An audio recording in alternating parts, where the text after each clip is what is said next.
So, welcome everyone. Welcome to my course of CCNP plus CCI through networkbyteswithlaksh.com. Okay, this a particular freelancing thing I started 3 years back. Okay, with the name of Network Bytes with Laksh. And so I welcome everyone to this course. And this course has been designed by me in such a way that anyone who has 0 years of experience in networking plus who have 15 or 20 years of experience in networking, even that year gap, everyone in that year gap would benefit from this course because the way I teach, the way I take the classes are from literally from basic. I do not assume that the person who is listening to me, he knows everything. So even if I'm taking a CCNP or a CCI class, I start from the scratch, right? So I do not assume that someone would have a prior knowledge of network. Right. However, I just have one expectation because this is a CCNP plus CCI. I would just have one expectation to grasp the concepts a bit faster rather than me explaining the same thing again and again multiple times. That's the only expectation I will. Right. So with this course, I intend to increase your core foundation of every topic that we will learn so that it is easier for people to understand that particular concept in day-to-day activities, or if we are attending any interviews, or if we are trying to crack these exams. Right. Now, about me, I am Laksh. I have 11 years of working experience, and I've been working with Cisco for the past 5 years. And I've been training people on CCNA, CCNP, CCI for the past 3 years. Apart from this, I've also taken a lot of free courses. Like I keep uploading free courses or free topics on YouTube. I have taken an interview series. I have taken a BGP session for my customer, etc. So if you want to contact me, you can contact me over my LinkedIn profile. Most of you have already have my personal number. You can contact me with that. You can view my website, and also you can go to my YouTube channel. Right now, let me just for the next 5 minutes, let me just give you my journey from from my college till where I am right now, because I feel most of the people here would resonate with that. Okay, so from a revoked offer to Cisco and CCI. So I got my CCI certificate last year in on 5th September 2025. 5th September, we know in India it's the Teachers' Day, so I was very lucky to have that cleared on the CCI. And me being a trainer myself, a teacher myself, so it was a very special day for me as well. So I was introduced to computer networks when I was in my college days from 2010 to 2014. Right, and I'm a bachelor's in electronics and communication. So in electronics and communication, we have one of our major core subject, that is computer networks. And frankly saying, that was the only subject which I could understand. Right. Other than that, the core subjects like digital signal processing, about electronics like diodes, capacitor, resistors, etc. I could not understand a lot of it. But the only thing that could resonate with me was computer networks. It was easier for me to understand. So since then, I started liking computer networks, and I asked my professor, I want to make a career in this. So that's when he first told me, you need to do CCN. That's all he told me, complete CCN. So I, just like a lot of people in this batch, whenever we want to start a career in networking, we start with CCNA. And even now, when I talk to a lot of people, they say I want to do CCNA. But honestly, not many people, they just know what is CCNA is. CCNA is just supposed to get inside networking, but they do not understand the gravity of what CCNA could bring you in your career. Right. So I searched what CCNA is. Then I came to know that it is a certification course, or it's an exam conducted by Cisco. That's how I got introduced to Cisco. Before that, I'd never knew a company like Cisco existed. And then since that day, it became my dream to join Cisco, right? So when after completing my bachelor's, during my campus placement, I got an offer from one of the companies called as CSS Corp. Many of you would know this who have been in the networking role for a lot of time. They would know this company, CSS Corp. It's in Chennai, and it's a good company from a networking background. A lot of people start their career in this company and they go to a extremely high level. CSS Corp gives you a lot of good opportunities as well. However, during my last semester and last exam, I had a viral fever and I could not attend the last exam. So that was kind of a heartbreaking moment for me. And I went to CSS Corp saying that I gave them the reason, like, I have my exam, the arrear exam in the next 6 months.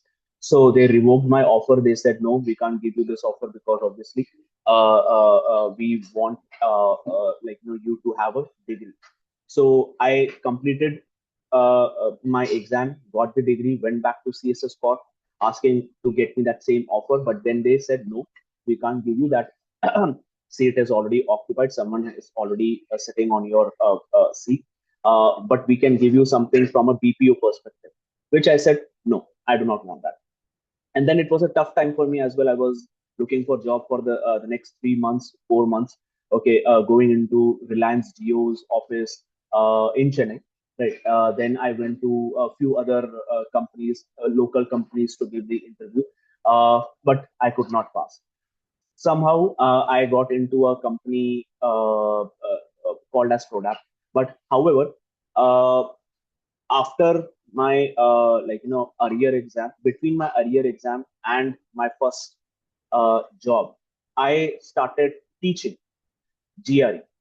Okay, so you have 6 or 7 months of time.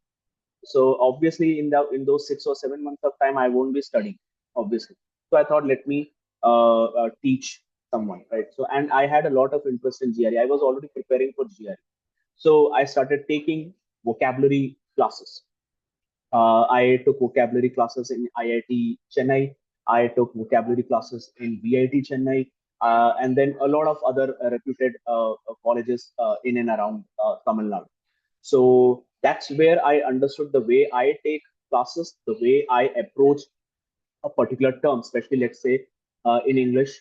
Let's say, let me give you an example. Misogynist. Does anyone know what the meaning of misogynist is?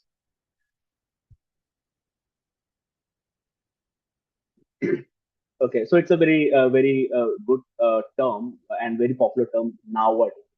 So misogynist is someone who, who has a hatred towards female, okay, or who looks at female at a very lower level. But then I try to explain it I break down the meaning. Okay, misogynist. Misin means dislike. Gynae means female. So dislike towards females, misogyns. And that's how I take our networking classes. I break down the meaning of each and every protocol. And that's how I started understanding that people like the way I teach. So I understood that teaching is one of my passions. And then I got into a company called as Product in 2015.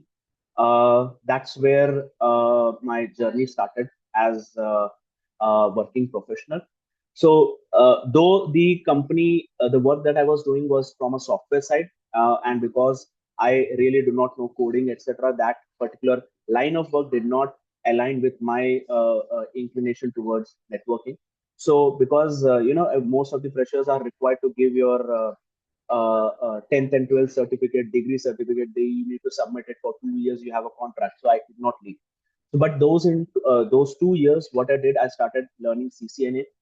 I read CCNA official books. Then I learned CCNA through Kevin Wallace. He is one of our Cisco instructors. Kevin Wallace, Wendell Adams, their books. And then in 2015, I completed my CCNA.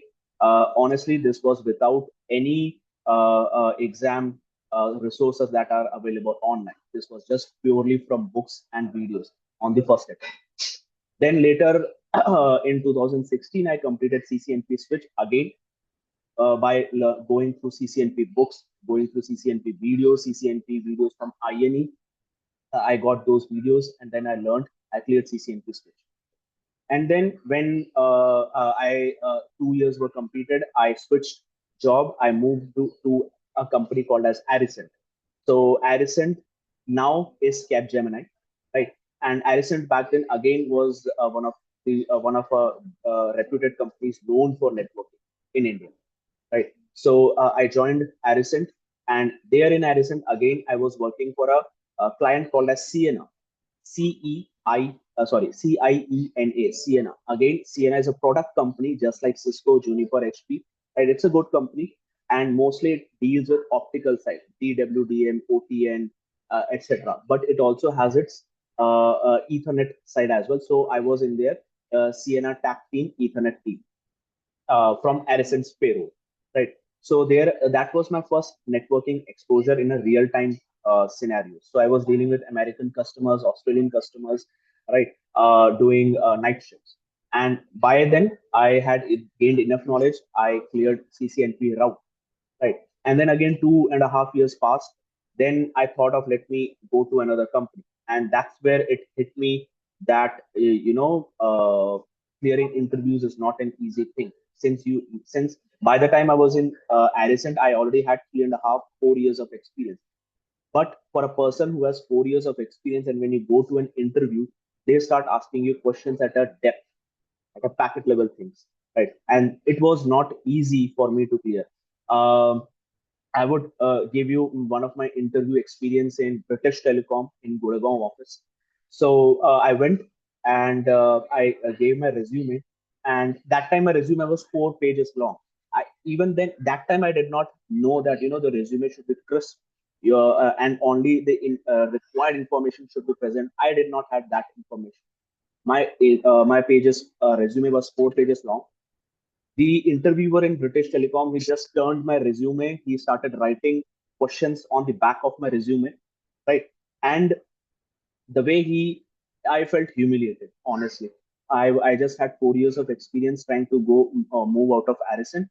And the way he asked me questions, he said, you have cleared CCNA, you have cleared CCNP switch, you have cleared CCNP route. तुमको ये भी नहीं आता क्या? These were his exact words. Don't you know this? You have cleared CCNP. That's where it hit me that, just clearing certifications, getting a certificate, reading books will not give me an in-depth knowledge, right? And luckily, I found my virtual mentor. His name is Piyush Katare. You can see on the screen. His name is Piyush Katare. I'm not sure many people know him. He was a trainer in networking goods in Delhi, but now he is an employee in Cisco. So he was my virtual mentor. I got his videos somehow, right, and that's where I built my core strength, the nuances, smaller information that is actually required to understand the networking concepts. This guy is who made me what I am right now, virtually. So whenever I meet him in Cisco office, I really thank him. Right, you can contact him on LinkedIn as well. He's a good guy. Right, so the way he taught, that's what I understood. Networking is taught to be that way, and I try to teach people the way he does. Right? So all the credit goes to him. Right? And once I got a lot of exposure, I started giving more and more interviews. But again, yeah, I had multiple failures in interviews. Right, I failed Cisco interviews 7 times, and in these 7 times, I learned a lot from those failures. Not just Cisco, I gave interview in Amazon, I gave interview in Entity Data, uh, I gave interview in Wipro, HCL, etc.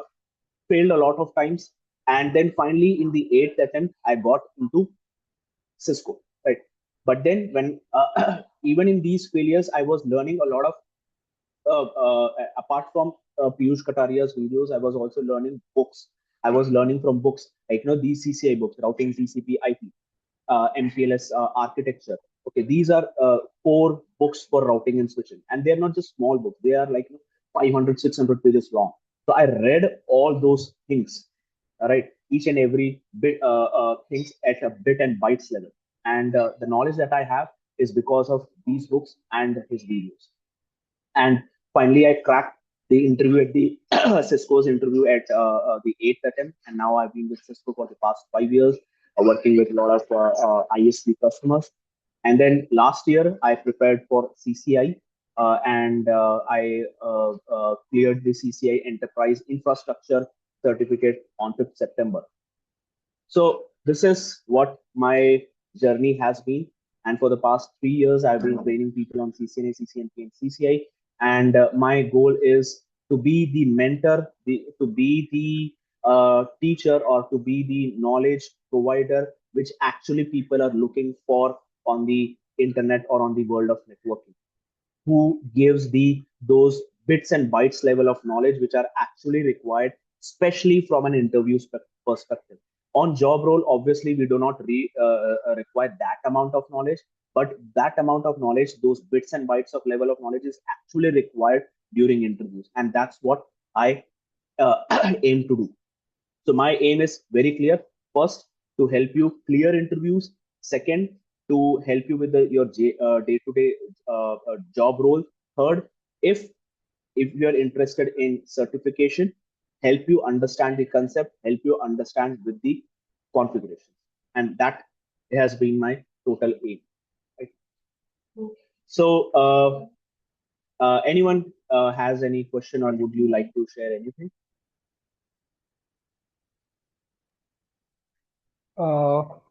Yes, Laksh.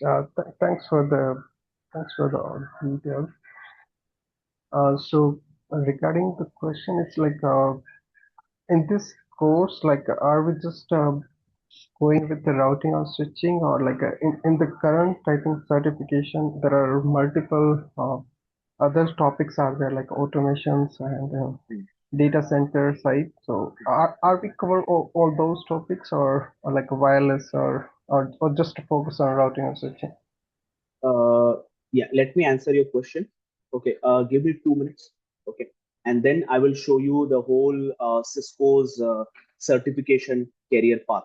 Okay, because not many people inside Cisco or outside Cisco, they do not know how Cisco certifications basically look like, right? And then you will understand what I will be teaching in this. Right? But then, just to give you a heads up, the topics that we would be majorly concentrating on is the LAN WAN architecture, switching, VLAN, spanning tree protocols, subnetting, IP routing, HSRP, BRRP, OSPF, EIGRP, BGP, MPLS, GRE, L3 VPN, DM VPN, and multicast. Yeah, it also involves SD-WAN. However, the labs and softwares that I would be using to teach these topics would require only two free softwares. One is GNS3. You can see one of a snippet from GNS3, and the other, not GNS3, sorry, Cisco Packet Tracer, and this snippet is from GNS3. So these two free softwares we will be using to learn these topics, right? But for SD-WAN, I do not have a server. I do not have rented server access, which I can use to teach SD-WAN practically. I can teach SD-WAN theoretically, but I will not be able to teach SD-WAN practically. So that would be the only topic that I would go with theory only, and that is why I've kept SD-WAN at the last. Okay. But even without knowing the knowledge of SD-WAN, from my perspective, this is solely my perspective. I may be absolutely wrong. Okay. The only thing I understand SD-WAN is software defined network. All these things, whatever we are going to learn, is we have to manually configure, right? But SD-WAN helps in automating those stuffs. This is my just overall general perspective of SD-WAN, right? As learning SD-WAN is not a big thing. Theoretically, I can explain you, but practically, obviously, I do not have the resource to explain you. So we will be skipping SD-WAN from a lab perspective, but I will cover from a theory. Now, since you have brought that Cisco certifications, different technologies, let me give you overview of what Cisco certification basically looks like.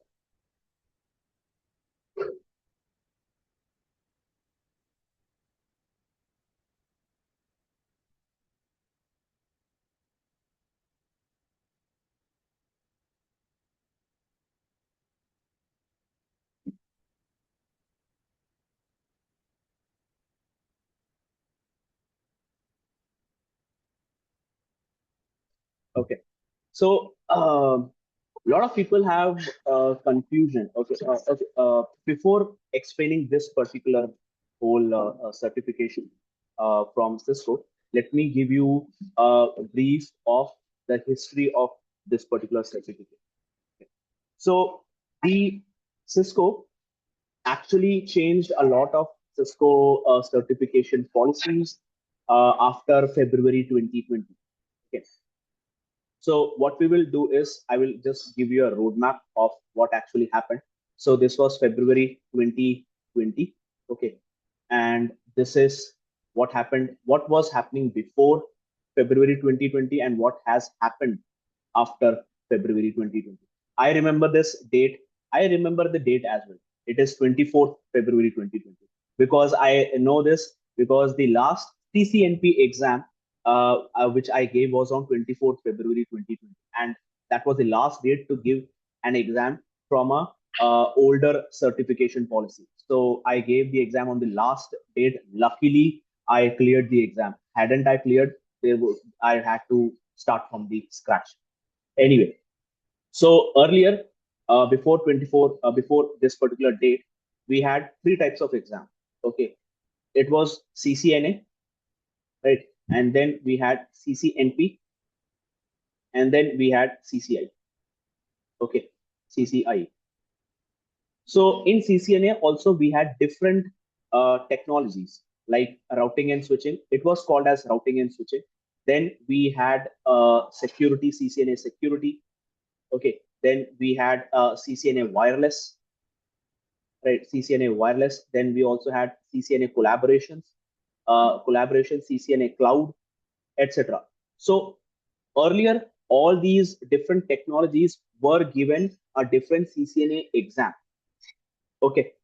Now, after this particular date, what has happened is all these exams are like they are combined together into one single exam, that is CCNA. Okay. So all your routing, switching, security, wireless, collaboration, cloud, everything comes under one single exam, that is CCNA.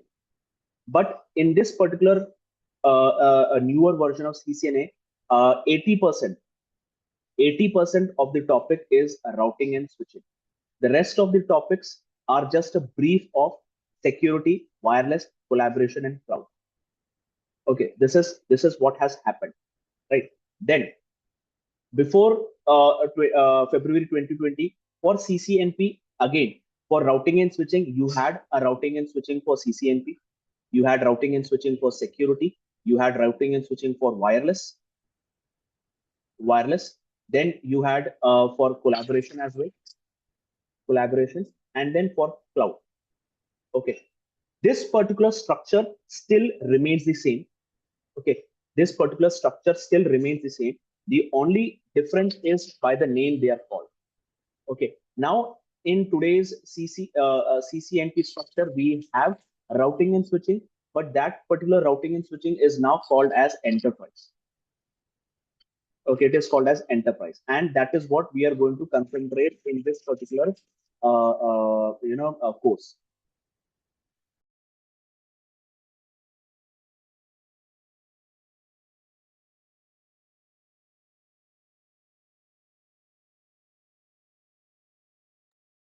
So we will be concentrating on enterprise, that is again routing and switching. Okay, now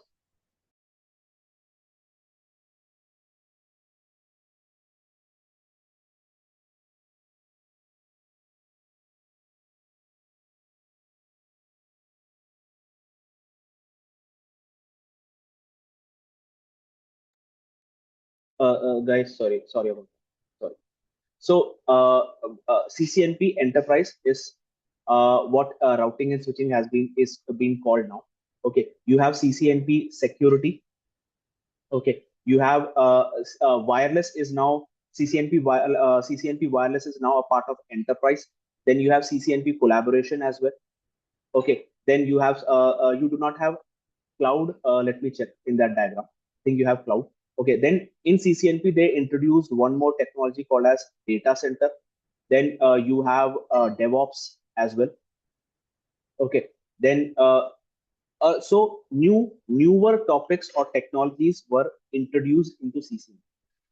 However, now this CCNP course is divided into two parts. One is a core examination.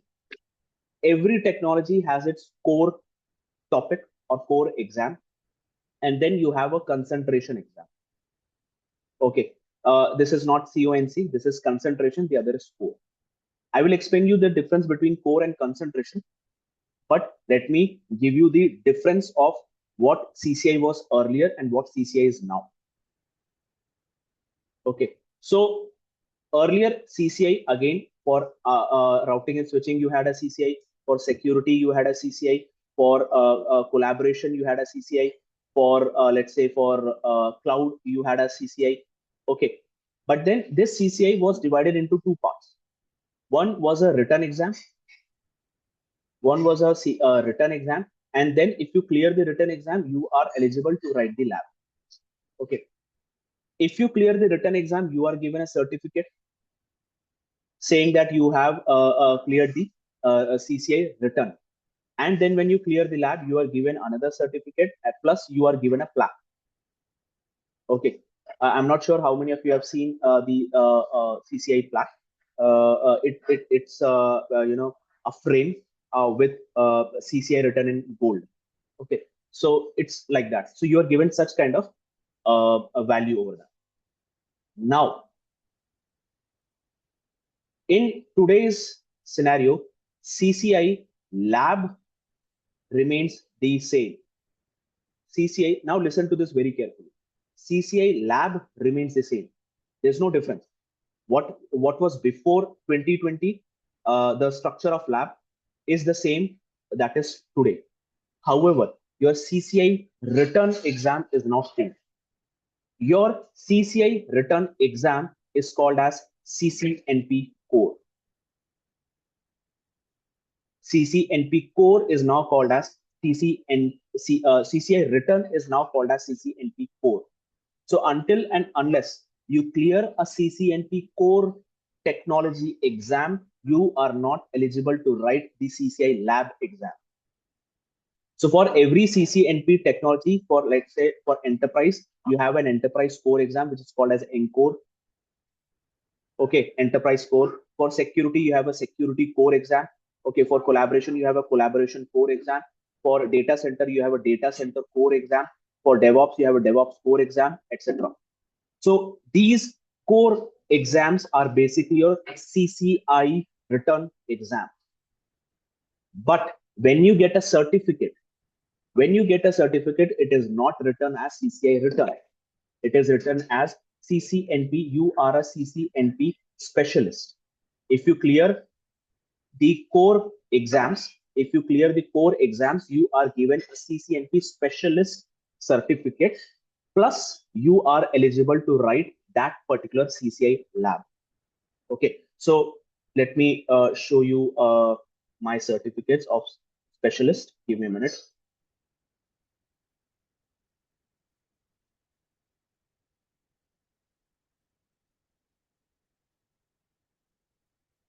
Right. So this is how the specialist certificate looks like. This is for enterprise. Okay. So if you clear the ENCORE exam, which is basically a CCI and written exam for enterprise, right? You are eligible to write. I was eligible to write CCI lab. I cleared CCNP service provider as well. So you will see service provider code. So I am now eligible to write a CCI service provider lab exam. Okay. So earlier, this was not called as CC. Before 2020, this was not called as Cisco specialist. It was clearly written as CCI. Okay. And then you are given 18 months to clear the CCI lab exam. The policy remains the same. Once I clear a core exam, I am given an 18 months of buffer time to complete my CCI lab exam. It remains the same. And once you clear the CCI lab, your CCI certificate basically looks like this: CCI Enterprise Infrastructure. I completed CCI for that, right? So this is what the your Cisco certification would basically look like. So that's the whole difference in the scenario. So now let me clear you what we are going to learn. We are going to learn we are going to learn CCNP Encore, which is your CCI lab return, CCI return exam. Plus, we are going to learn one of a concentration exam, CCNP NRC. Okay, so to give you a visual representation, this is what we are going to learn. We are going to learn CCNP Enterprise Technology. In that CCNP Enterprise Technology, we are going to learn one of the concentration course, that is NRC, which is called as Advanced Routing and Switching Infrastructure, something like that. I forgot the full form. Right. Inside this exam, inside you can see there are a lot of things. You have you have a separate exam for SD-WAN. You have a separate exam for wireless. You have a separate exam for automation. Okay. In this Encore exam, all of this is covered. But again, 80% of the topic remains the advanced routing and switching. SD-WAN is just 20, wireless is just not 20, I would say 50. Wireless and automation are just 5%. Okay, so in your enterprise core exam also, they don't ask you much about SD-WAN. They do ask. I'm not saying they do not ask. They do ask. Okay, but majorly they ask from a routing and switching. Also, once you clear Encore exam, you are eligible to, as I said, you will be eligible to write the CCI lab. So here, CCI Enterprise, not wireless. Yeah, here, CCI Enterprise Infrastructure. See here, to clear a CCI Enterprise Infrastructure, you need an Encore certificate.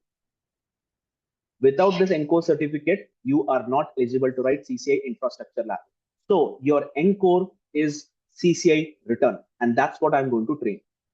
I'm going to train you on CCI return exam plus one of the concentration exam. Now, you can write any of the concentration exams under any technology. You will be given if you clear a CCN, these under this heading, choose one. These are concentration exams.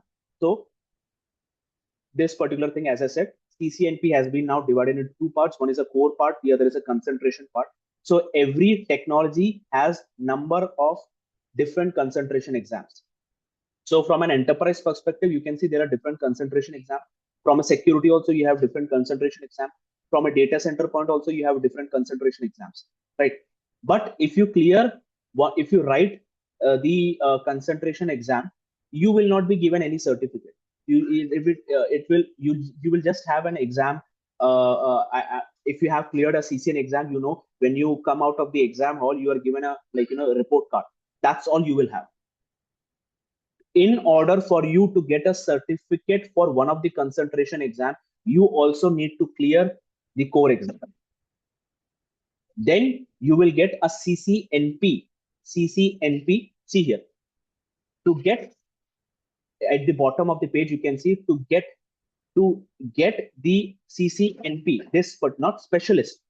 Do not confuse between a specialist certificate and a professional certificate. The certificate that I showed you is a specialist certificate. I did not write a concentration exam. I did not write a concentration exam. I just wrote a core exam and I got this certificate and I was eligible to write CCI. But if you choose to write a concentration exam, you are not given any certificate. With this concentration exam, as you can see here, with a concentration exam and a core exam, that's where you get a CCNP proper. a professional certificate, which would basically not look like this. It will be mentioned as a Cisco certified network professional. That's what the certificate would look like. Plus, you will be also eligible to write the CCIE exam. That's what is written at the bottom of the page. Plus, tracks also serves as qualifying exam for CCIE lab exam. Okay, so I'm pretty sure people would be confused.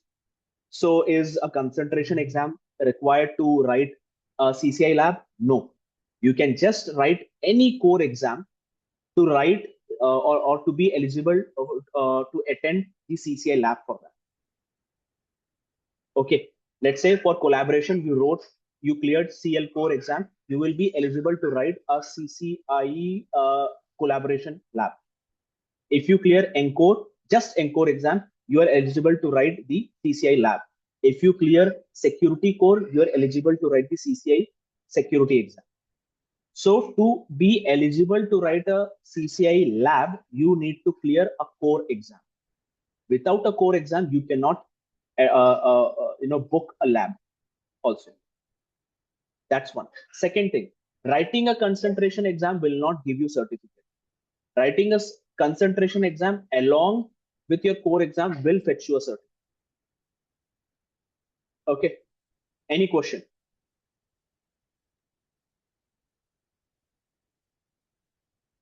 Anyone has any question?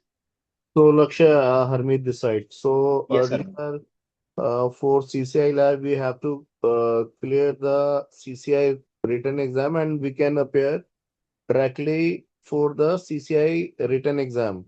Right. So, Correct. now in the scenario where we have to, go through the core exam, can we appear directly for the core exam or we have to do CCNA exam first? No, you can directly write a CCNP core exam. Okay, there is no need to go through like hierarchy, like first go for CCNA, then only appear for CCNP. Earlier it No, was there. Yeah. Earlier, I remember people directly attempted CCI written exam. Okay, right. and once they get a CCI written certificate, they are eligible to write the lab. The same is here. You can directly go for a CCNP core exam, which, as I said, it's a CCI written equivalent. Okay, once you clear the CCI written exam, you can go for the CCI lab. Okay, and if we clear CCNP core plus the concentrated, we will get the CCNP certification Yeah, directly. correct. You will get CCNP certification, not a specialist certification. You will get a CCNP certification. Plus, you are qualified or eligible to For the write the lab. lab. Right. Yes. Got it. Good. Thank you very much. Yeah. Okay. Anyone has any other question regarding certification?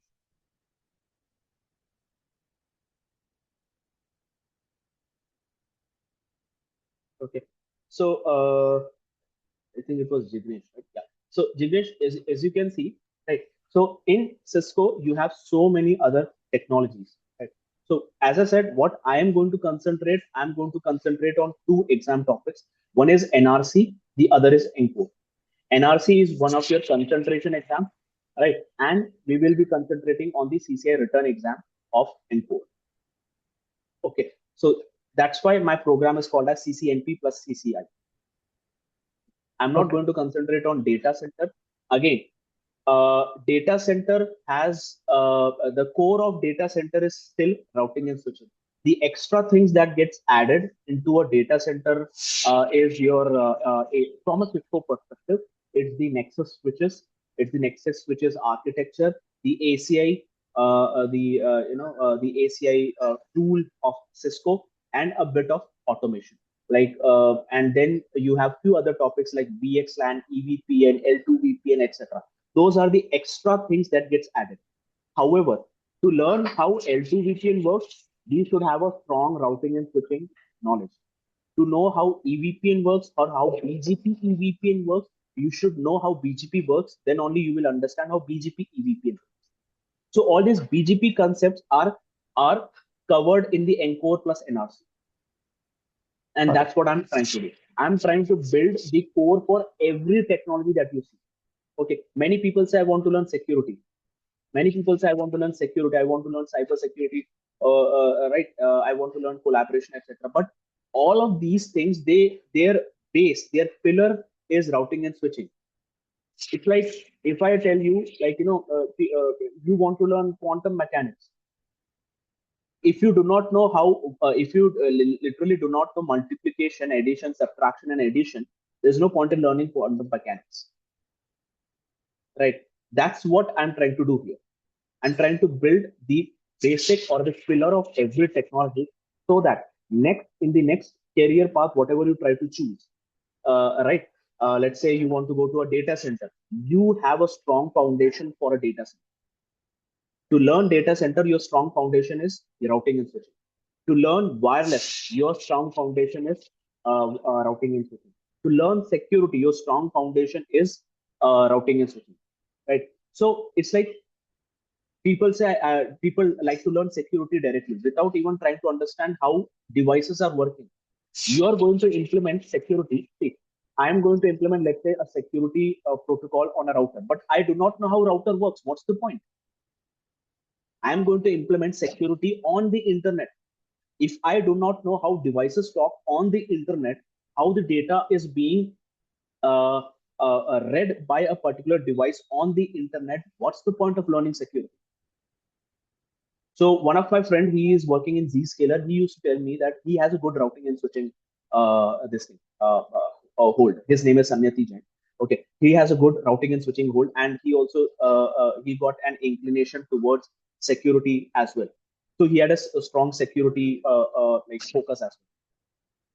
He started when he was working. Not he is currently working in Zscaler, but he was working in Palo Alto before. So in Palo Alto, routing and switching tickets also used to come.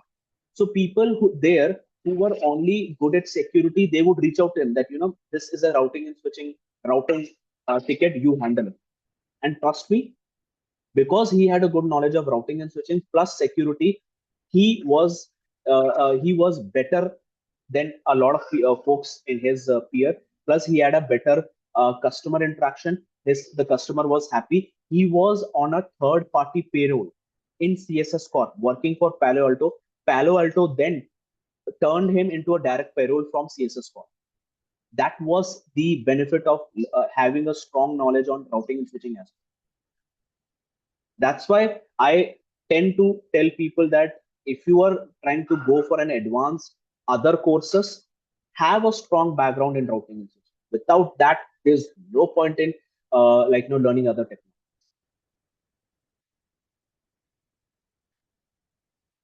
Anyone has any other views? I'm open to have a discussion on that. Or anyone has any question regarding the certificate?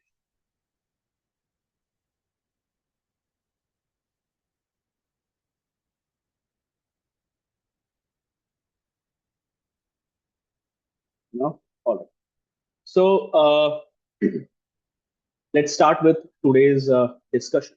Okay.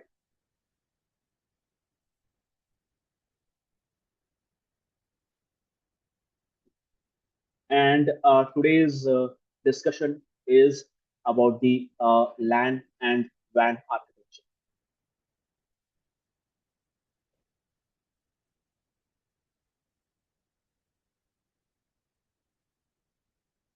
So I will explain you what a LAN and WAN architecture is. I'm pretty sure most of you know. But then I will also explain you in this particular LAN and WAN architecture the topics that we are going to learn.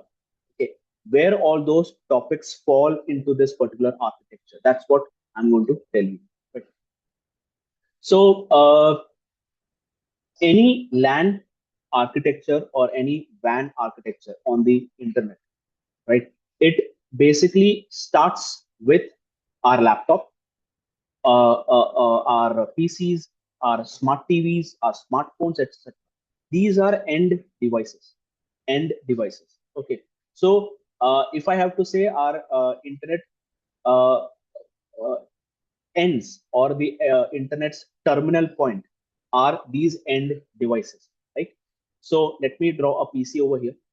So a PC, let's imagine these PCs are in a corporate office. So PC1, PC2, PC3, there are 4 PCs. Obviously, there are more PCs in a corporate office. Just for an example, I've used 4 PCs. So all these 4 PCs, there are users who are working. Obviously, to a human eye, these PCs obviously are connected through a wire, and they would be going to a socket on the ceiling, or they would be going to a socket on the floor. That's all we can visually see. Beyond that, obviously, we cannot see. Even in our home, we can see only till the Wi-Fi router that we have in our house, right? Our laptop, our mobile phone, our smart TVs are connected through wirelessly through to the Wi-Fi router or a Wi-Fi modem, and then the Wi-Fi modem is taking your data to the internet. That's all we have the visual, visual from a real-time perspective. But beyond that, we do not have any like representative visual representation.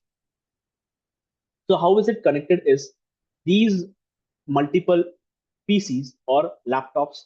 Okay, these are then connected to a switch. Okay, to a particular switch. Right. Let me call this switch as an access layer switch. Access layer switch 1 and access layer switch 2, or let me call this as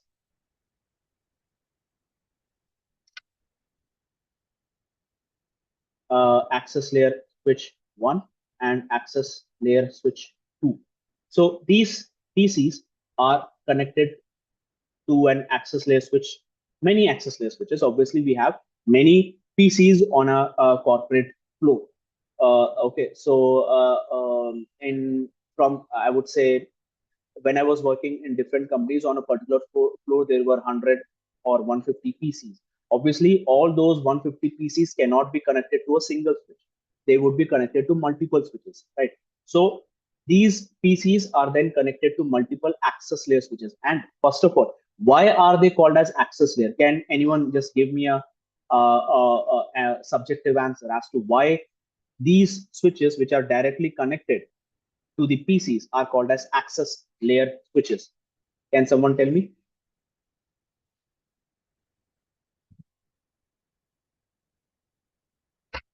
There's no need to be a right answer or wrong answer. We are all just trying to learn.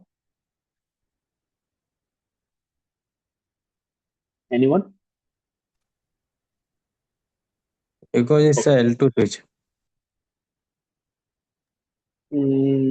Okay, but why is it, even if it is an L2 switch, why is it called as an access layer? Access layer Because switch. because in our architecture level we have defined like core switches, distribution switches. Because in our enterprise domain we are giving the name as a core switch, distribution switch, access switch. So these are the naming we are giving, like so that we can Hmm. able to identify all the floor easily. Okay, all right, fine. Point Can taken. access switch is carry only single VLAN, sir, only. That's why we call as access switch. Okay, all right. Single VLAN and to differentiate different floors and Yeah, switches. and That's what the answer. devices. Okay. Anyone else? Anyone else? Like Software is directly connected if I to. will correlate it directly connected with the endpoint, so that is why we called it the access layer to the endpoints. Yeah, I would say your answer was more or less nearer to what I was suggesting. Okay. Okay. So let me give you all a very realistic answer. Everything that we see on networking, the routing protocols, the way routing protocols are designed, the way internet is designed, is taken from real time examples, real time dictionary words. Access. What does access basically mean? I'm giving you an access to my G drive. I'm giving you an access to particular website. I'm giving you an access to particular this course. What does access mean? It is basically a permission to enter something, right? So these PCs are given an access to talk to other PCs, or they are given an access to go beyond their corporate company through these switches. That is why they are called as access. Access. मैं इनको access दे रहा हूं. That is why they are called as access layer switches. यही तो बात है. हम बस access. We just learned it is an access layer switch. Why is it access? Why is it called access? That's where we have to think, and that's what I am trying to teach you. Think beyond networking. Like every networking thing are taken, as I said, taken from real-time examples. Why is it called access? I know this is a stupid thing. आपको लग रहा होगा यार ये क्या बकवास, ये तो हमको भी पता है, ठीक है? But then वैसा सोचना पड़ता है, and because in interviews there are few smart asses sitting who would try to ruin your interview. Okay, just like what happened with me in British Telecom. Okay, they were smart asses. They were trying to ruin my interview because I'm not sure how many of you are from the NCR region over here. Okay, I was living in Gurgaon. The office, the British Telecom office was probably 15 or 20 kilometers away from where I was living. Right, I in peak summer I went to give an interview at 2 p.m. I was working in night shift. I completed my night shift, had just 2 hours of sleep, got ready, went to attend the British Telecom interview on a weekday, not even on a weekend, on a weekday. I had to complete that interview, come back to my office, start working. Okay, with all that thing, I went to interview, and I just said, I asked him, sir, मैं बहुत दूर से आया हूँ. हाँ, please interview तो ले लीजिए. He said, you do not have hands-on experience on Cisco. I was not working on Cisco devices back then. I was working on CNR devices. All I had was theoretical knowledge. So he said, I want hands-on experience. I said, sir, मैं बहुत दूर से आया हूँ. Please interview तो लेके देखिए. हाँ ठीक है. I don't know what happened. His ego got hurt, and he brutally humiliated me. Okay, he was asking me questions from the troubleshooting ticket that he gets in his stack cases. How am I supposed to answer that in 1 minute? So such smart asses will be there on interview panel. Okay, who would ask you such stupid questions? So if you think I am telling you a stupid thing, please understand that interviewers are also sometimes stupid. Okay, so whatever you think it's stupid, just take it in. Okay, so these access layer switches are connected to end devices. Now, they're not just these PCs that are connected to the PCs. There will be every other PCs that are connected to access, and these access switches are also interconnected. Or not interconnected, sorry, they're not interconnected. My bad. Not interconnected. Let me draw 2 more PCs as well.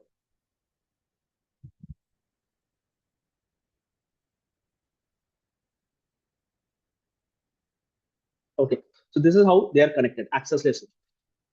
Now, obviously, imagine that this is one floor, this is one floor, this is one floor.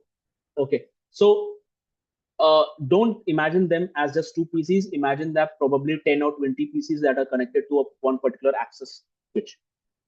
And on the next floor, there are 10 or 20 PCs that are connected here. There are another dozen switches that are connected, dozen PCs that are connected to.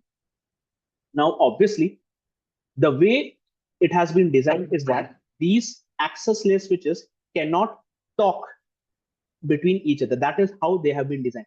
There's no problem in talking to each other.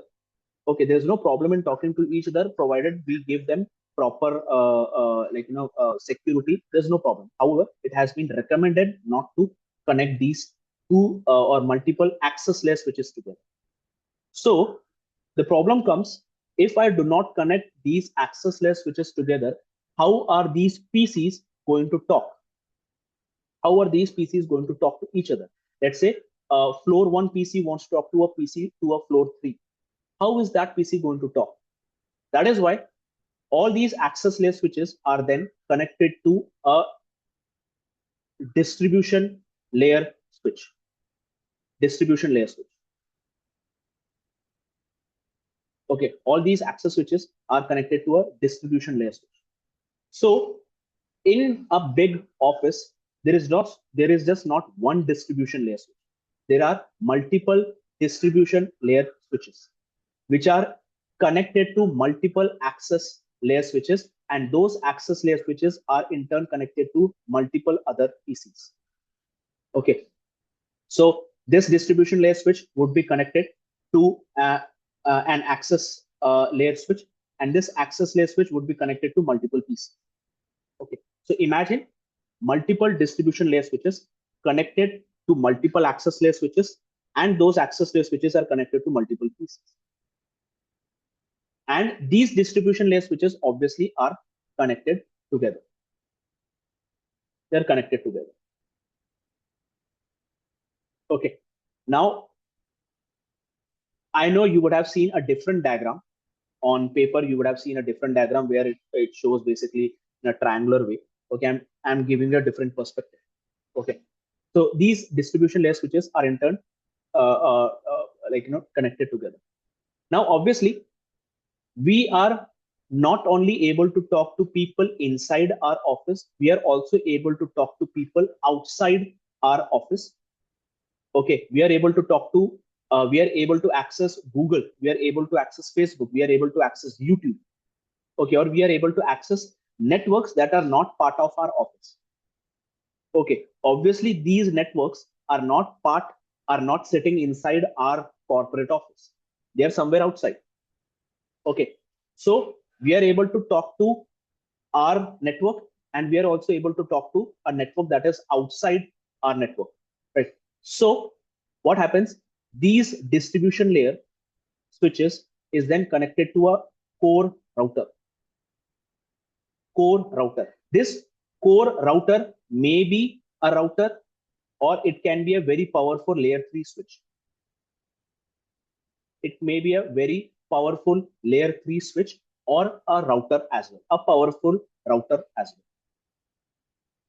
Okay, so these distribution layer switches are connected to a core router. Then this core router, I'm just writing over here, core router over here is then connected to the core router, not core router, your ISP router.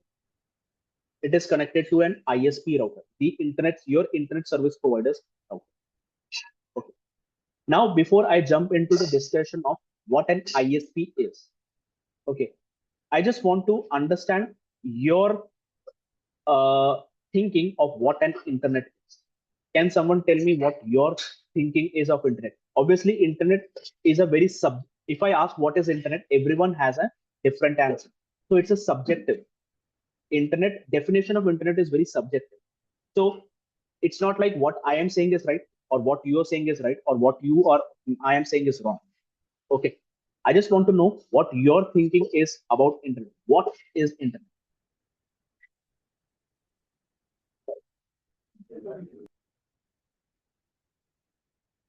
Yes, is someone trying to say anything?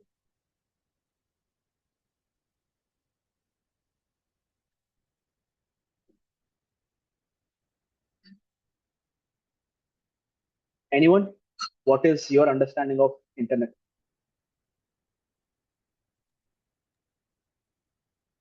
So as I understand, the communication between two workstation, directly or indirectly. So this is the Communication you can say internet. between workstations. Anyone else?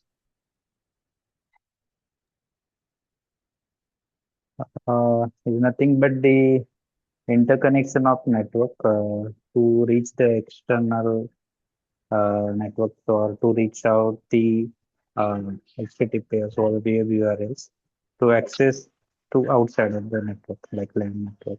Like All right. So in short, interconnection of network. Okay. Anyone else? I'll just take one more answer.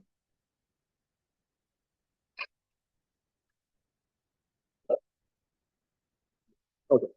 So this particular answer is what internet is. Interconnection of networks. And actually, many people say internet is a one word. No, internet is not one word. Internet is actually a full form. Internet is actually not full form. Internet is actually a short form. Short form of interconnection of networks is internet. That's the full form of internet. Interconnection of networks. Okay, so many people think Google is internet. Many people think Facebook is internet. Many people think Netflix is internet, or many people think their bank website is internet. Okay, or whatever website that they access is internet. No, Google has its own network, like this one. These PCs, access layer switches, distribution layer switches, and the core router over here is one huge network of devices. Is many devices are connected to each other, forming a network. Similarly, Google also has its own network of PCs, of switches, of servers. Similarly, Facebook also has its own network. Netflix has its own network. Your bank website is also has a network. Okay, the ISP, the Internet Service Provider, your ISP is basically helping you reach these networks. So this ISP would be connected to Google network. This, your internet service provider, would be connected to Facebook network. He would be connected to a Netflix network. He would be connected to a bank. He is giving you a path. He is giving your network a path to reach these networks. So internet is basically interconnection of different networks. And, or in other words, internet is a path. Internet is a path. Is a path to reach these different networks. Okay, and how you are able to reach these networks, that is the work of your ISP. He is helping you reach these networks. All right. Now, that is what ISP does. An ISP helps you reach these different networks. Okay. So your core router over here is connected to one of the routers in the ISP network. Let's call it as ISP 1 router. Okay. And then your ISP cloud is there. Okay. ISP cloud. Okay. We call, or we usually in topology, we give this ISP network in the form of a cloud. Cloud means it is his network. Okay, so ISP also has its own network. Okay, he will have multiple routers. Okay, ISP routers that are connected to the edge of these cloud or his network, and these routers would be in turn connected to, let's say this guy is connected to the Google server. Okay, this router is connected to the Facebook server. This router is then connected to the Netflix server or Netflix network. Okay, and all these routers,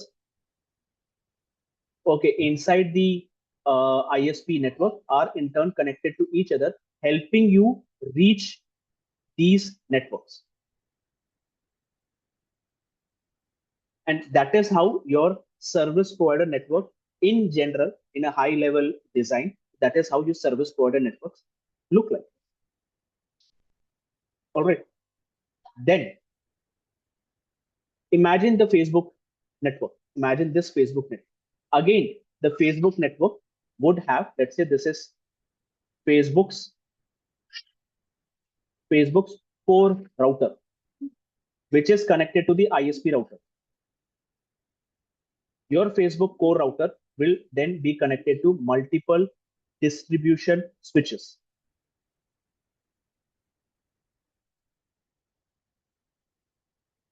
It will be connected to multiple distribution switches. Okay. Again, these distribution switches would be connected to multiple access switches. And then these access switches would be connected to multiple PCs, servers, endpoint devices, etc. And basically, this is how your internet design looks like. Okay, so this is Facebook's network. Your data, you are sitting over here in your office. Let's say I'm sitting in this Cisco office, I'm trying to access Facebook. My data, okay, my data travels to the access layer switch. It then goes to the distribution layer switch. Then it goes to multiple other distribution layer switches. Then it goes to the core router. My core router then sends it towards the ISP network. Then the ISP network then through its network, it sends my data towards the Facebook network. Then on the Facebook network, it goes to the core router, distribution layer switches, access layer switches, and finally it reaches the Facebook server. And the return data also flows through the same. All right. Anyone would like to contribute their knowledge over here? I'm happy to draw that or help others understand as well.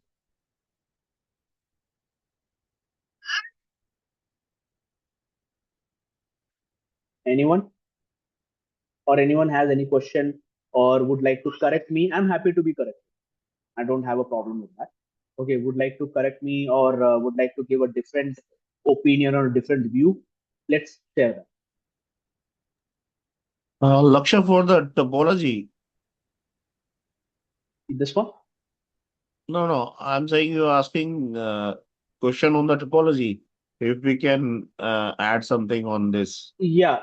If you would like to add, please do.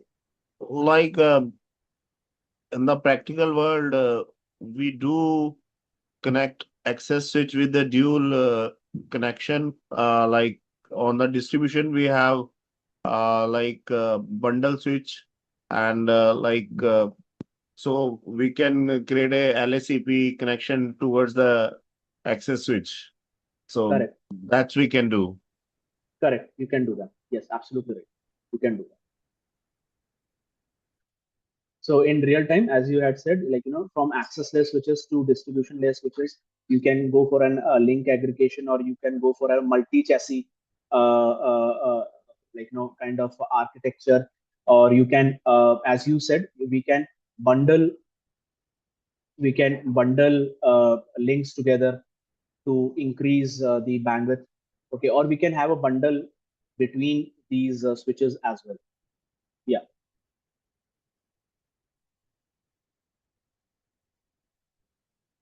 Anyone else would like to add something?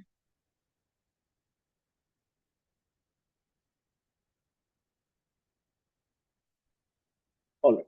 So now in this CCNP plus CCIE topic, what we are going to learn and where is that applicable in the real time scenario? Let's try to understand. Okay. Again, as I said, this particular diagram shows you a very not hypothetical. I wouldn't say it's a hypothetical design, but it's a high level design of how things are connected, how devices are connected in a real time.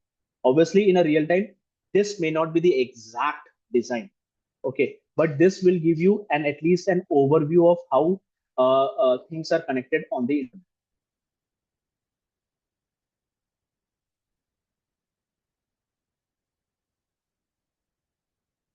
So in this CCNP plus CCIE program, from the switching point of view, okay, from switching point of view, what we are going to learn? We are going to learn about VLANs. Okay, now in this particular topology where VLANs exists, okay, VLANs exist basically everywhere in this whole particular LAN structure. Okay, we will learn about VLANs. VLANs basically exist over here. Okay, VLANs, with VLANs, we would configure these multiple PCs into different VLANs through access port, trunk port, etc. We will be configuring trunk ports over here. Okay, we will understand what are trunk ports, how to configure trunk ports, how to configure VLANs on trunk ports, etc. And how trunk ports are to be configured between different distribution switches. We will be configuring, we will be learning VLANs and how VLANs or where VLANs are configured. So VLANs basically are configured in the whole of your network so that every device on the corners of your network can communicate with each other. So this PC1, let's say it's part of one VLAN, and this PC is part of the same VLAN. So how communication is going to flow, etc. We will understand that as well. So VLANs, as I said, is configured on the whole of network. Right? Then along with that, we will be learning spanning tree protocol. Okay, spanning tree protocol, as we know, in general, spanning tree protocol is spanning tree protocol helps to create a loop-free layer 2 network. It helps to find a loop-free layer 2 network. So what basically happens is that your spanning tree protocol in real-time scenario is basically created over here, majorly created over here, spanning tree protocol, because this is where all your distribution layer switches are interconnected. And when there are interconnectivity, you will have backup links, redundant links that may cause a layer 2 loop. To avoid those layer 2 loops, we will be deploying spanning tree over here. So we will learn about spanning tree in depth. We will learn about RSTP.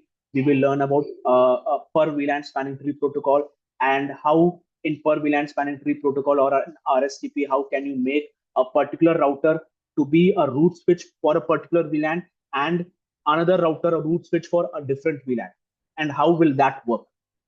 We will also learn that. But in real time, this is where the spanning tree is deployed, right?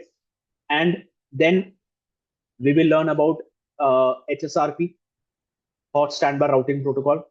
Hot standby routing protocol, we all know that it is used to help your end devices go towards internet, okay, by choosing a particular default gateway router. Okay, so your HSRP or VRRP, whatever the protocol is basically deployed over here, HSRP and VRRP. If anyone does not know the details of these different protocols that I'm writing it down, don't worry, we will be learning in detail in the course. Okay, so VRRP, HSRP is deployed somewhere over here. Okay, so yeah, Praful. Hello, Praful, you're saying something? No, sir. All right, no. Then we will learn HSRP, VRRP, that is deployed somewhere between your distribution switches and the core router. And obviously, it's not necessary to have one core router. You can have one or two core routers as well. And as I said, the core router may be a router. It may also be a very powerful layer 3 switch as well. Okay. Then HSRP, VRRP, right? Then we will also learn about OSPF. So OSPF, because we know that OSPF is it helps in updating the routing table of different devices, and to distribute IP addresses across network and inside network as well. Right. We will also learn EIGRP. So we will learn EIGRP, how EIGRP distributes IP addresses, and how it helps in finding the best path from one particular source to a destination. Right. And in the topology over here, your EIGRP, we know that EIGRP helps in, as I said, it helps in passing on the information of IP addresses across network, inside network as well as outside network, both. So in enterprise, majorly in enterprise network, we use EIGRP over here between the distribution layer switches. These distribution layer switches, they are layer 3 switches. Layer 3 switches meaning they understand MAC addresses. They also understand IP addresses. Okay, and you can configure routing protocols as well. So we usually deploy EIGRP over here. And why do we deploy EIGRP on an enterprise network? I will discuss a bit later. Okay, so we can also deploy OSPF. That's not a problem. We can also deploy OSPF here. Right. So EIGRP and OSPF inside your network is deployed between the distribution layer switches and core router as well. All right. Then coming to the same protocol, OSPF and EIGRP is also deployed or configured in your in your ISP network as well. Okay, OSPF or EIGRP or ISIS as well. These three protocols are deployed in your ISP network, so that ISP net. Please remember, ISP network. Your ISP is connected to different networks. Okay, meaning that different private networks. Google private network is 10. Facebook private network is, let's say, 192 address. Okay, there are different private networks. So to help ISP routers exchange these IP addresses, it needs an underlying IGP protocol, that is like OSPF, EIGRP, ISIS. So ISIS, EIGRP, everything is deployed in your service provider network as well in here as well, or here as well. Okay. Then we would move towards MPLS, not MPLS, sorry, BGP. We will move towards BGP.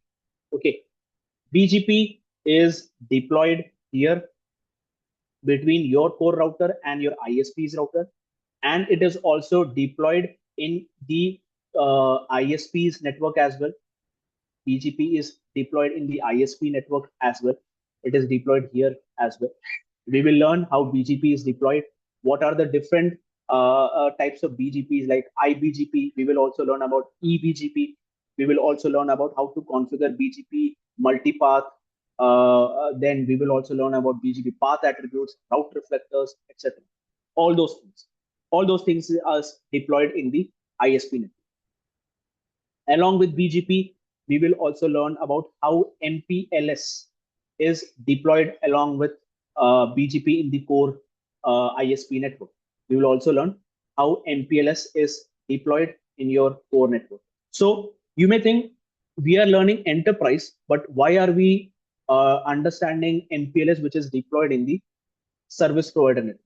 See, understanding how your enterprise technologies work is good, but how your enterprise data is going across your service provider network and reaching the other enterprise network is also important.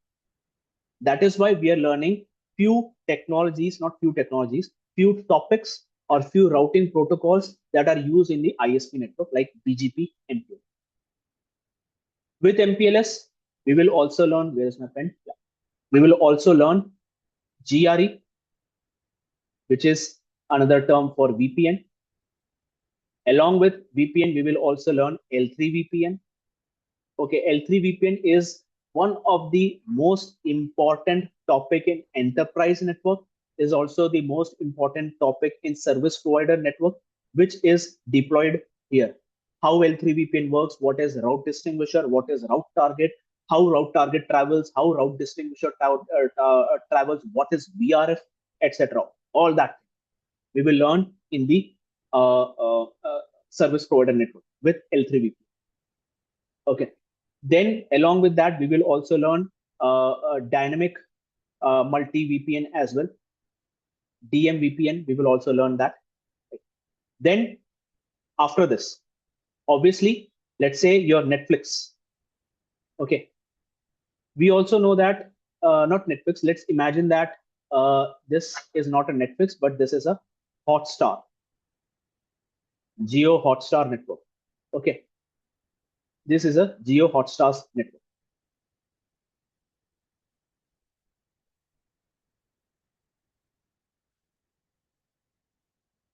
Okay.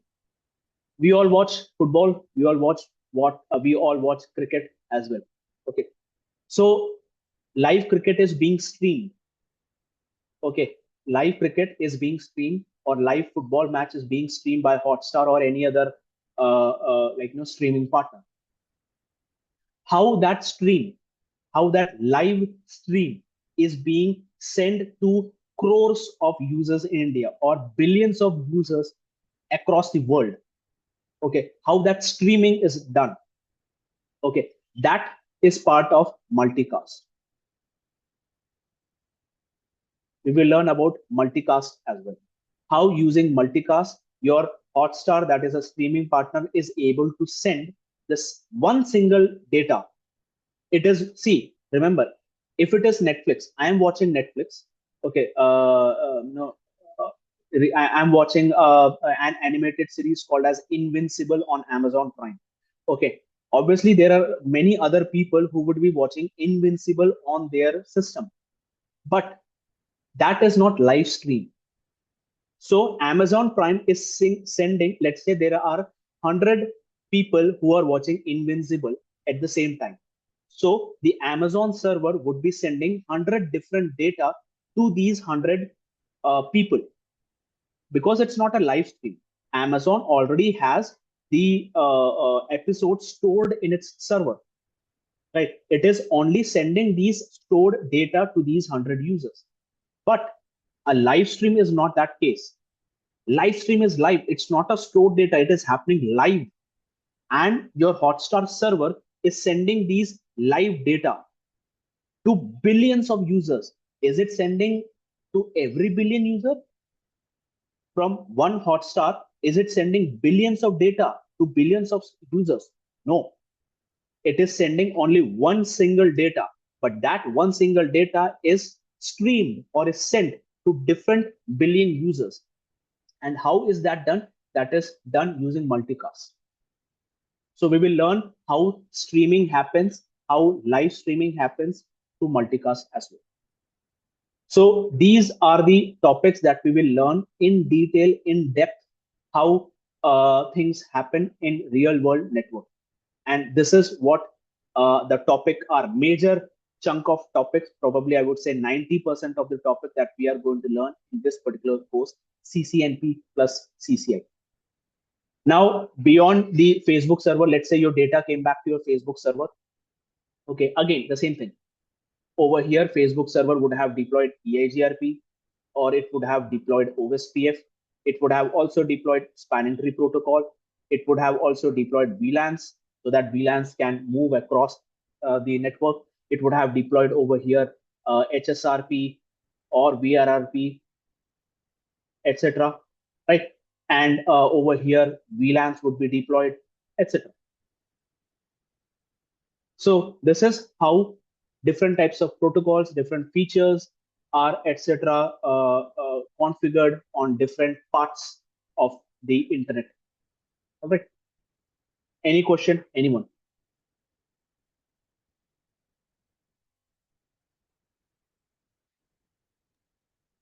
Or anyone would like to add anything?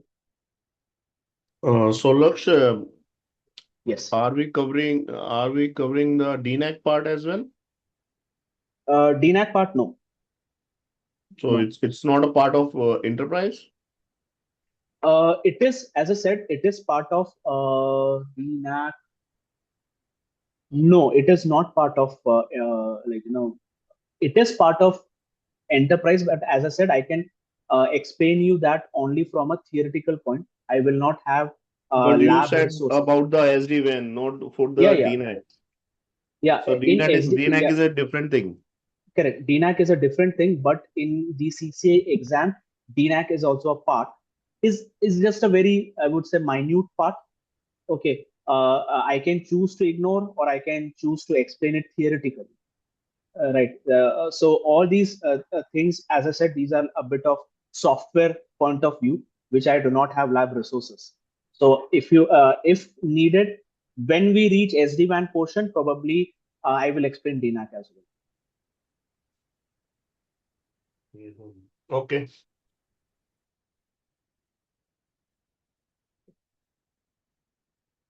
Anyone has any other question regarding the course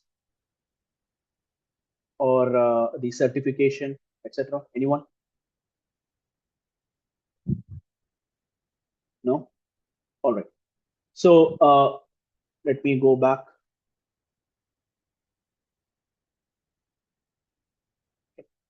So let me go back to the duration of this course. this course is starting from today, that is 18th April. I've already completed one of the topics, that is WAN architecture, how things give you a simplified form, and where different topics that we are going to learn are deployed in the WAN architecture. Okay, so with the demo session, I've already completed one of the topics. Right?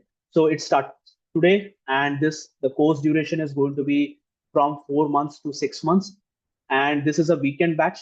So only on Saturday and Sunday this course will be conducted. The timings will be 10 a.m. to 2 p.m.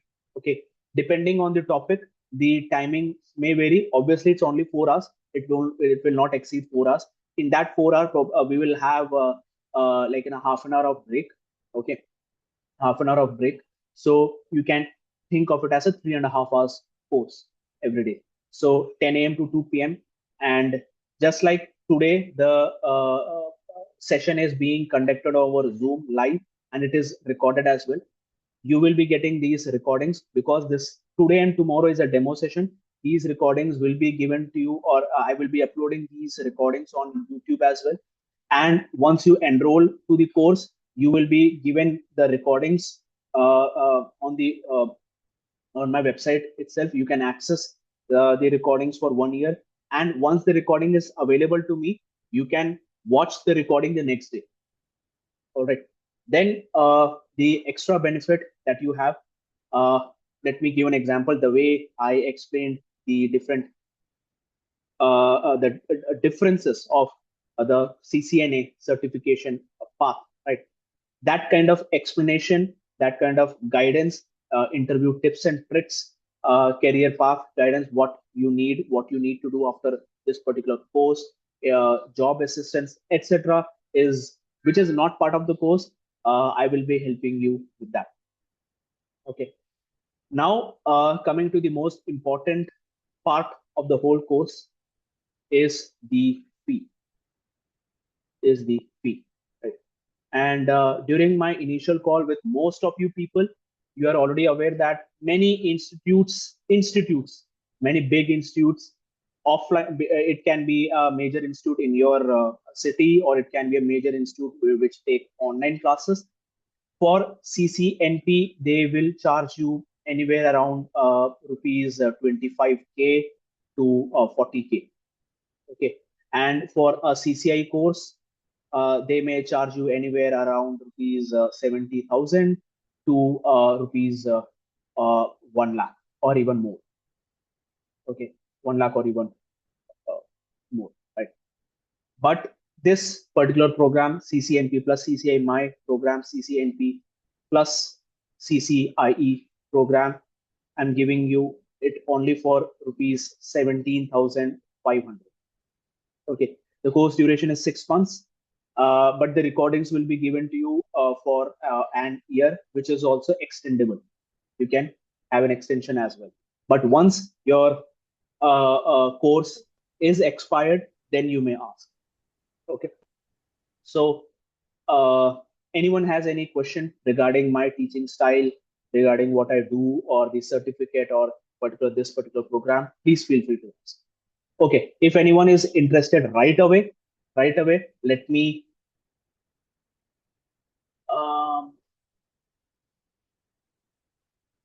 okay, let me paste the URL for this particular course.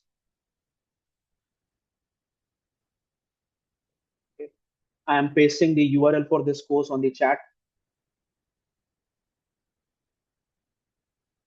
Okay, or you can access this website, networkbyteswithlaksh.com, and on the home page itself, you have you can enroll into this course.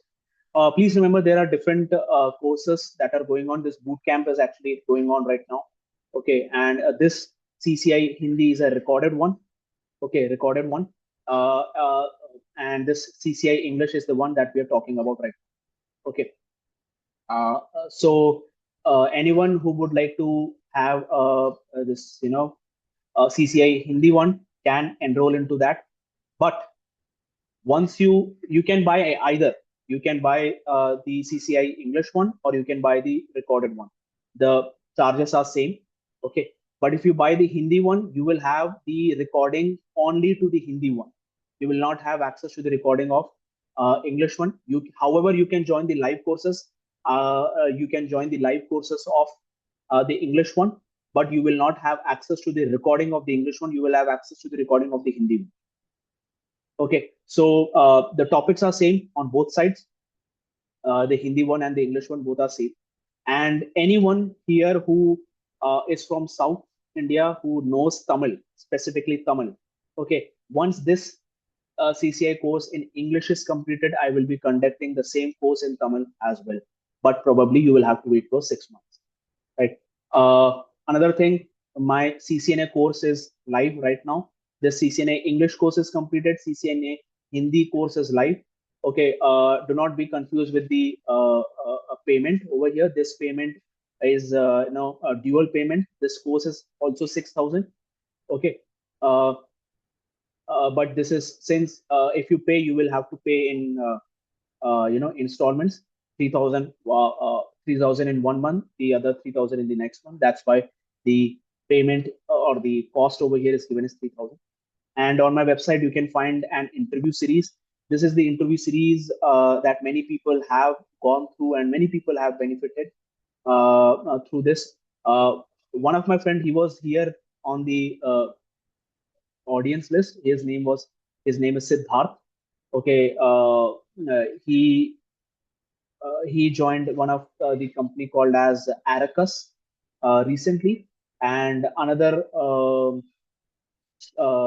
audience in this particular interview course is Prashant Tripathi. He was in Calix. He joined Oracle right now from a package of 18 lakh to 36 lakh right now.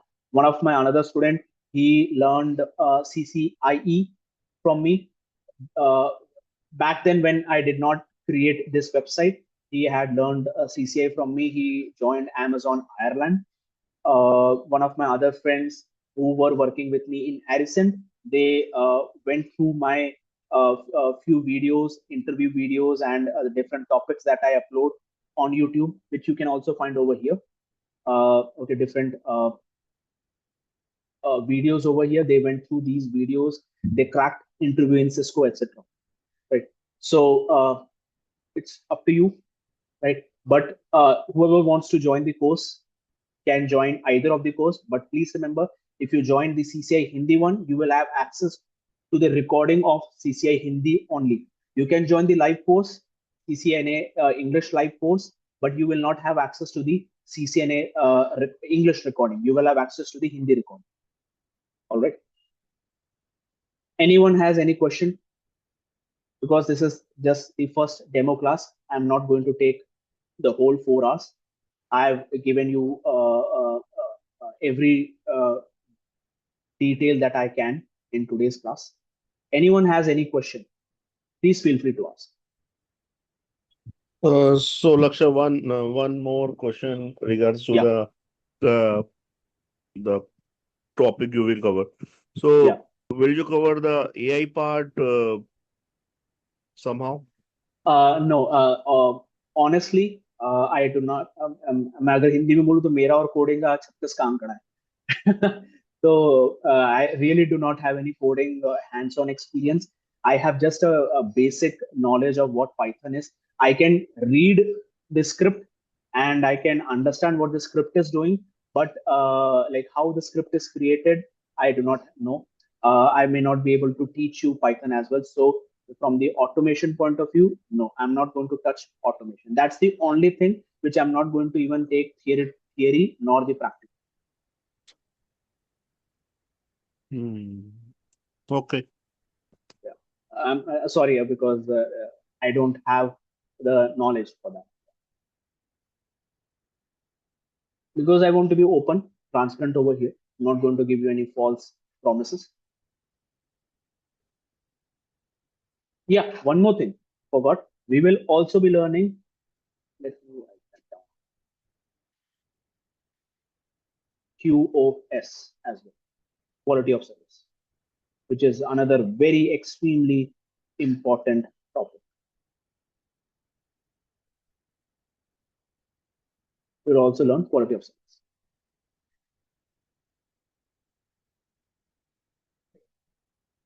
Any question, anyone?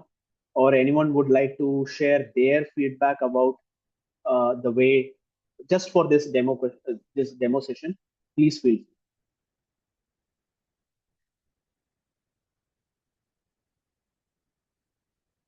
The session is open.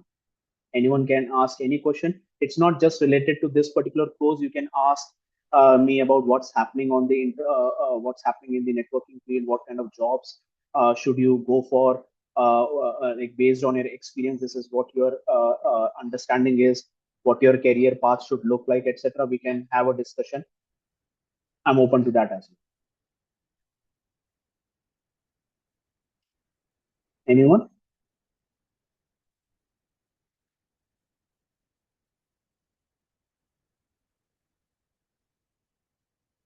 If not, please, I would say that Hello. if anyone, yes, Weber. Sir I just want to know जो ये cost है ये हाँ। EMI में दे सकते हैं अपन? मतलब part में ना? हाँ, पार्ट मैं इसके लिए आपको अलग सा कांटेक्ट, आपके पास मेरा नंबर है? यस। ठीक है, आप उस पर मुझे कांटेक्ट कीजिए, मैं आपको बता दूंगा कैसे। Okay okay. और सर एक बात था, जो आपका हाँ। लिस्ट है कंटेंट का, उसके अंदर हाँ। वीपीएन नहीं बोला है आपने? वीपीएन है ना, L3 वीपीएन, जीआरई ही आपका VPN. Okay okay, GRE VPN है, L3 वीपीएन है, डीएम वीपीएन है। इसमें पूरा आ जाएगा है ना हाँ, इसमें पूरा। सर? ओके ओके, मुझे पता नहीं था सर। ठीक है सर। सर मैं ये आज हाफ टाइम से ज्वाइन किया हूँ, तो इसका रिकॉर्डिंग भेज दीजिएगा सर मुझे। हाँ, इसका रिकॉर्डिंग है, क्योंकि ये डेमो है तो इसकी वजह से इसका जो रिकॉर्डिंग है, जो जो कोर्स मैंने जो दिखाया उसमें भी मिलेगा आपको, और वो आप फ्री में देख सकते हो। साथ ही साथ ये रिकॉर्डिंग यूट्यूब पे भी है। ओके ओके ओके सर, ठीक। और सर मैं ट्राई करता हूँ कि ज्वाइन करूँ। No problem. ओके सर, ठीक है सर, अभी जा सकता हूँ? हाँ हाँ, कोई बात नहीं। ओके, जिसको भी जाना है feel free to drop off, और जो भी अगर थोड़ा सा कुछ और डिस्कस करना चाहता है तो डिस्कस कर सकते हैं। एंड एक इम्पॉर्टेंट थिंग, अगर कोई मेरे इस डेमो सेशन के बारे में अगर फीडबैक देना चाहे लाइव, तो it is also acceptable as well. Or just what are your thoughts about this course? If anyone would like to share, it would be great. If not, that is also fine. Anyone?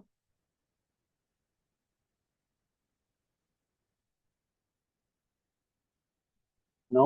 All right. So thank you, everyone. And tomorrow also we will have, I will continue with this particular course, starting with switch, switch, how switches work, how switches forward MAC addresses, about MAC addresses as well, and how data flow on switches. So particularly we will touch the forwarding of switch, and we will also learn, probably we will learn VLAN as well, how VLANs work on switching environment as well. Yeah.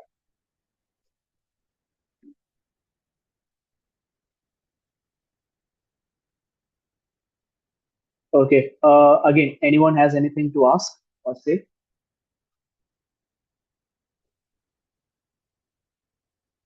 Okay. So thank you, everyone. Whoever would like to enroll, please do. And I will be, as I said, I will be conducting continuing the session tomorrow as well at the same time, 10 a.m. And we will learn about switch. Okay. So thank you, everyone. Thanks for joining, and see you tomorrow. Bye bye.